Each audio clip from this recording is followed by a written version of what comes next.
Hey everybody, thank you so much for joining me this week. I want to share with you 4 things that have helped me maintain my emotional intelligence this year in 2021. First, I want to kind of give you a little bit of a rundown / update on what's been going on in my life to help frame what's going on here, and that way I can talk and explain about why I've been absent, as well as what I mean by emotional intelligence. I mentioned in my last episode that I had a shoulder injury, and I still have that a little bit. I'm still working through it. I'm going through physical therapy, and it's getting better, and I'm hoping to get back to lifting all the weights that I normally do. The other thing that's been going on is my work-life balance has been out of whack, and so that's had an impact on things for me as well. But the biggest thing that happened was my dad ended up in the hospital. It all started right after Christmas, and he had a couple of falls, and he ended up going into the hospital and then rehab, and then all of a sudden, in February, everything just went sideways, and he ended up in ICU, and he was there in an induced coma for 6 days, and we've been dealing with all of that through this whole time. We finally have gotten him settled.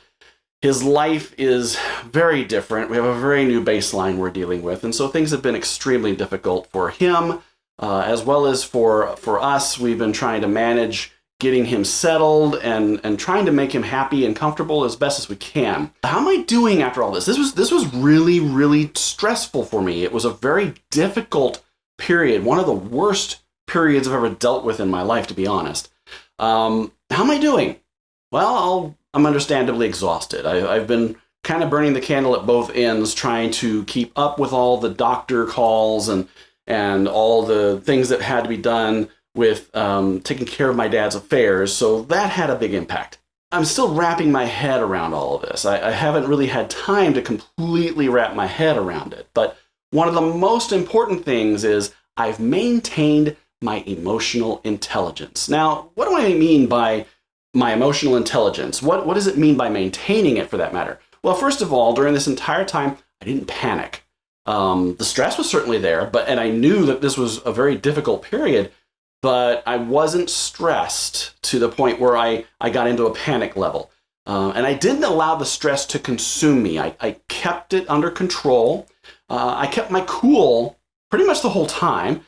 And then I also remained focused on each moment as they happen. Whenever a new crisis would come up or a new issue would come up, I stayed focused on that during that time. Throughout this whole thing, I practiced emotional regulation.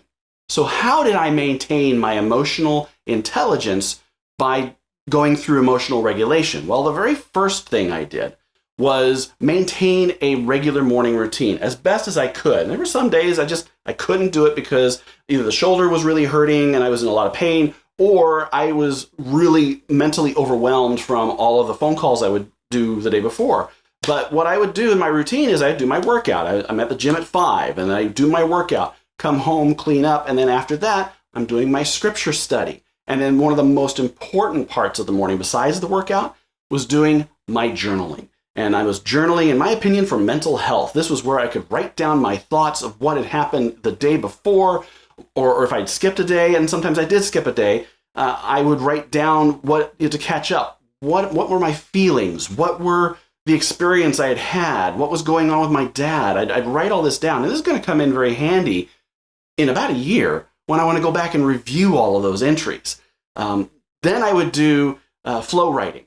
And what I mean by flow writing is I'd get into a flow state after that where I would sit down and I'd start writing for my episodes and just writing in general just to help my brain just get into a flow state. This would help me get my mind focused where it needed to be, took my mind off my problems, and the workout, the flow writing, the scripture study, those right there helped to clear my head. And doing that first thing in the morning set my day up so that things were a lot easier to manage. The second thing that I would do is set boundaries. I learned where to say no. And I knew where my limits were. I knew what I could and could not do. And a lot more often than usual, I was telling people no. My kids were wanting more. I would say, I'm sorry, I can't do it because I've got to take care of grandpa or whatever. I would make sure to set the boundaries so that I could keep my personal space and be able to manage that without having it overwhelm me. But one of the things I mentioned earlier was work-life balance. Well, that was becoming a major issue, and it still does at time to time. But the nice thing was I was able to work things out where I could keep my work from completely overtaking me during that time as well. And I was able to get some great help from my coworkers, my boss. Everything they were fantastic through the whole thing. And I was able to manage all of my boundaries really well. And that helped tremendously. The third thing was having a support group. My wife was absolutely awesome and supportive. She saw me going around doing all these things, and she knew where I was like on edge. And she'd come over, she'd give me a hug, she'd talk to me, she'd listen to everything going on. She was fantastic. And I don't know how I would have gotten through all of this without her. I love you. You're awesome, sweetheart. The other part of it for your support crew, you've got to have friends too. And my friends were equally as supportive. They were all fantastic and giving me the support I needed to be able to work through it. And I couldn't have done it without them either. And then lastly, my kids really were very supportive through all of this. In fact, some of them helped. We had to move things out of my dad's apartment to clean that out. They were ready to step up and do what they needed to do to help me out. So having your own support crew, your own army to be able to walk in and just help out where you need it, that's important too, to be able to have the emotional intelligence that you need. Finally, I became more intentional with my life. And this isn't something that was an overnight thing. You have to get rid of thoughts like, this is ridiculous, or this sucks, or especially, why is this happening to me? You have to get those thoughts out of your head. And I didn't have these thoughts creep in. This is what it was. What happened to my dad, what happened to my shoulder, what happened in my work-life issues, all of these things, it is what it is. And I just have to deal with it the best way I can. You have to become more intentional. And it's a key technique in emotional regulation. And you have to use small moments. And so for me, this was a 2-year process to be able to build up to this. And I would take small moments and learn how to control my reactions to them, how to manage the responses that I had here mentally so that they would transfer appropriately emotionally to what I was feeling. Life is practice. Ben Hardy has a great quote in the book, Personality Isn't Permanent, and I want to share that with you. When regulating challenging emotions, you can define the meaning of your experiences intentionally.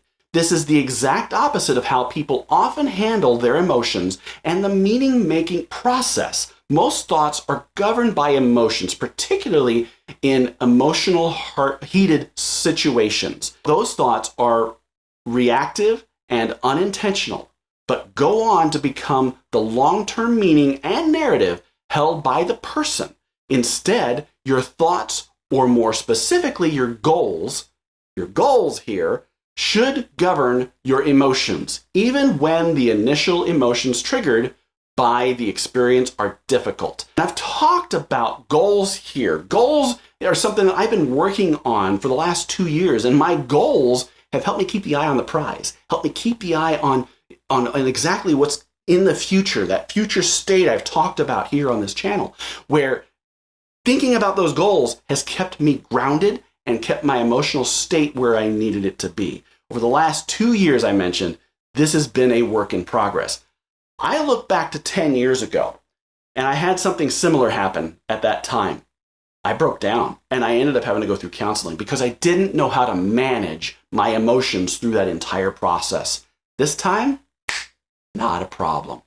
I hope this helps you this week, and I plan to get back on track now that things are starting to settle. Things are looking a lot better. I should be able to start pumping out more episodes for you to help you out. I've missed sending out episodes to you guys, so throughout the month of March, I'm going to be rebuilding myself, getting the shoulder back on track, going to physical therapy, and getting everything back on track. I've got more stuff coming, and I got more for you, and I'm looking forward to putting it out there for you to see.